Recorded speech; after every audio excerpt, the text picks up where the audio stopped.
ખાસ એક ફોકસ બનતું દેખાઈ રહ્યું છે. બિઝનેસ મીડિયાના સૌથી મોટા મર્જર થયા છે રિલાયન્સ અને ડિઝની સાથેના આપણે જાણીએ છીએ. તો શું છે આ ડીલનું પરફેક્ટ પિક્ચર અને ડિટેલ્સ શું છે, વેલ્યુ કેટલી છે અને ઘણી બધી વિગત છે આને લઈને જાણીએ સહયોગી તૃપ્તિ કપૂરિયા પાસેથી. તૃપ્તિ, શું અપડેટ છે અને સમગ્ર ડીલની ડિટેલ્સ અહીંથી શું બહાર આવતી દેખાઈ રહી છે?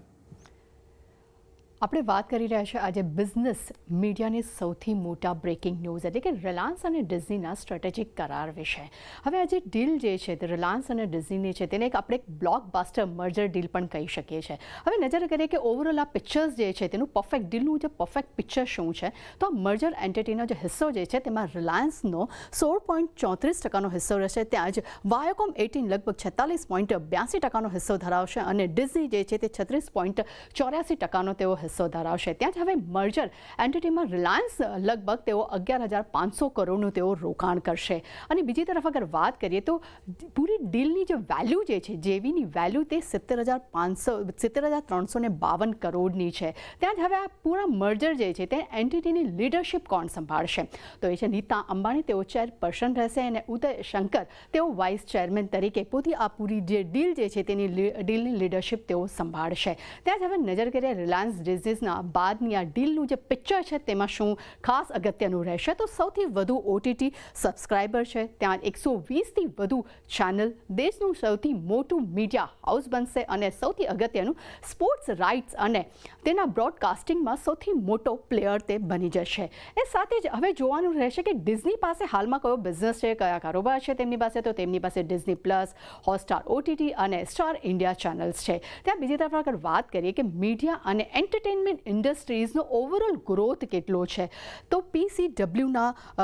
પીડબ્લ્યુસીના અગર રિપોર્ટ મુજબ અગર વાત કરશું તો વાર્ષિક ગ્રોથ જે છે તે લગભગ 9.7% છે અને 2027 સુધીમાં અગર તેની સાઇઝ કરશું તો તે $73.6 બિલિયન થઈ જશે. ત્યાં જ અગર વાત કરીએ ભારતનું વિડીયો સ્ટ્રીમિંગ માર્કેટ કેટલું છે, તો 2022ની અગર આપણે વાત કરશું તો તે આપણને 6,850 કરોડનું જોવા મળી રહ્યું છે. ત્યાં જ અગર 2023ના તેના માર્કેટની વાત કરીએ, તેના માર્કેટ સાઇઝની, તો તે 7,300 કરોડનું આપણને પૂરું માર્કેટ સાઇઝ આપણને જોવા મળે છે. અને 2025ના અગર અનુમાનની વાત કરીએ તો તે 9,100 કરોડ પહોંચવાના અનુમાન બની રહ્યા છે. ત્યાં જ વાત કરીએ ભારતના ઓટીટી માર્કેટના સાઇઝની, તો હાલમાં તેની સાઇઝ તે જે છે $2.5 બિલિયન છે, જે 2027 આપણને $5.3 બિલિયન અપેક્ષા આપણી સમક્ષ જોવા મળી રહી છે. હવે જોઈએ કે કોની પાસે કેટલા સબસ્ક્રાઇબર્સ છે હાલમાં, તો કે એમેઝોન પાસે 5.9 કરોડ, હોટસ્ટાર પાસે 3.8 કરોડ છે, જીઓ સિનેમા પાસે 1.2 કરોડ, સોની લાઈવ પાસે લગભગ 1.2 કરોડના છે. ત્યાં જો ZEE5ની વાત કરશું તો ત્યાં 75 લાખના આપણને ત્યાં સબસ્ક્રાઇબ્સ જોવા મળી રહ્યા છે. ત્યાં જ રિલાયન્સ ડિઝની ડીલનો ફાયદો શું થશે, તો કે જીઓ સિનેમાનો સૌથી વધુ સબસ્ક્રાઇબવાળું પ્લેટફોર્મ બનશે. સાથે સ્પોર્ટ્સ રાઇટ્સ અને બ્રોડકાસ્ટિંગમાં સૌથી મોટો પ્લેયર બની જશે. અને સાથે સિંગલ એપ્સમાં જીઓ સિનેમા અને હોટસ્ટાર્સની પણ શક્યતા આગળ જોવા મળી શકે છે.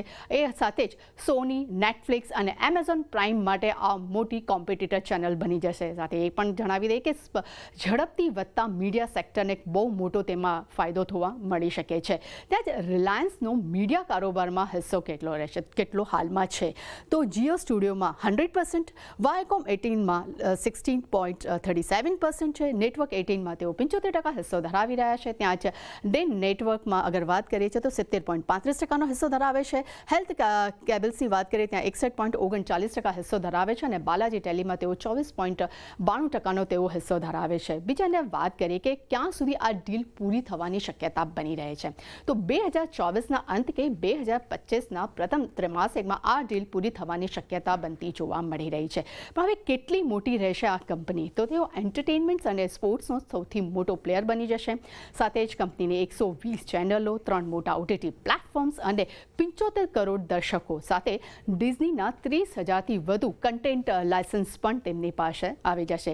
એ સાથે હવે જોવાનું રહેશે કે આ ડીલ બાદ કઈ મોટી ચેનલ્સો, કઈ મોટા ઓટીટી પ્લેટફોર્મ્સ બધા મર્જ થઈ જશે, તો કે colours, star plus, star gold, star sports, sports 18, Jio cinema, Voot અને હોટસ્ટાર્સ આપણને બધા એક સાથે મર્જ થતા જોવા મળી શકે છે. એટલે આ હતી રિલાયન્સ અને ડિઝનીની મર્જર ડીલ.